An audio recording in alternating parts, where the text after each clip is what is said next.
It's on. Okay. Yeehaw. So, hi. For my first video, I want to talk about something I haven't seen many people cover. Sweeney Todd, and was a great example of adaptational heroism. You can format this like a list, and there will be timestamps below. So first up, who is Sweeney Todd? I'm sure a lot of you already know, but for those who don't, let me explain. Basically, he's a public domain character originating from a penny dreadful serial novel, The String of Pearls, published in the 1840s, written by an unknown author but commonly credited to James Malcolm Rymer. Rymer is best known for writing, or co-writing, Varney the Vampire. The basic plot is that Todd is a barber who murders his customers and disposes of their bodies by having a baker named Lovett make them into meat pies. By today's standards, the story isn't very graphic, but at the time was considered horrifying. Let me just scroll down here in my script. So in the book, Todd is unambiguously the villain. He has no redeeming qualities and no motivation other than greed. He robs his victims after he's killed them, and is eventually brought under suspicion because of the wealth he's accrued. This is very different from the version that we see in the best-known adaptation, Sweeney Todd, the Demon Barber of Fleet Street, a 2007 musical starring Johnny Depp and Helena Bonham Carter. Admittedly, I have not seen the film, but I do know the basic plot. Now, stepping away from Sweeney Todd for a minute, what is adaptational heroism?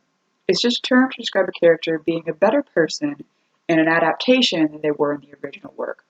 I got some examples from TV tropes to help make my point, and I hope that they're well known enough to make sense. L from Death Note, the Death Note manga, and anime is a, quote, ruthless anti-hero, unquote. But in the novel L Changed the World, he's a very conventionally good person, just misunderstood.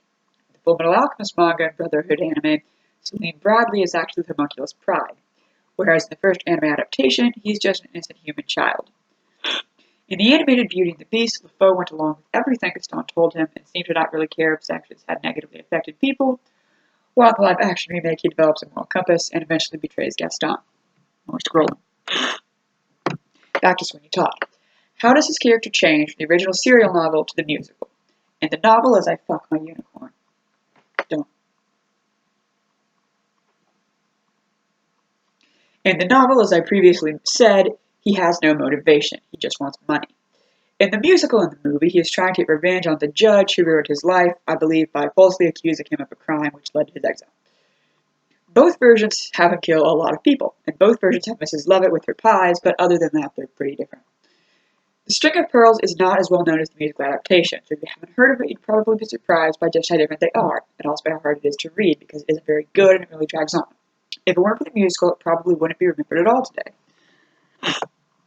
So, is adaptation...